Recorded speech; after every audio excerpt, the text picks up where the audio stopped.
ఇగో మన బర్రెకైతే నీళ్ళుగా పెట్టినాం. వేలీలు పోస్తే కొంచెం అలకగా అవుతుంది కదా దాని పానం. తమ్ముడు నేనైతే బర్రెని అడుగుతున్నాను.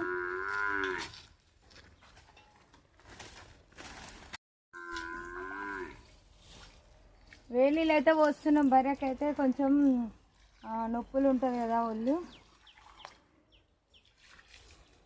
మన మనుషులకైతే ఎట్లనో సేమ్ జంతువులు కూడా అట్లనే కదా. మంచిగా వేడి నీళ్ళతో అడుగుతుండు తమ్ముడు.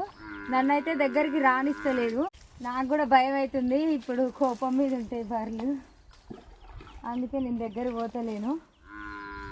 దూడని చూసిరా, దూడకు కూడా వేలీలు పెట్టి స్నానం ఫ్రెష్గా అయితే తేటగా బర్రెని అయితే కడిగినాం వేలీలతోటి. ఇంకా ఇప్పుడైతే నూనె అయితే రుద్దుతుండు తమ్ముడు అయితే. ఇంకా ఎవరిని దగ్గరికి రానిస్తలేదు. ఇగో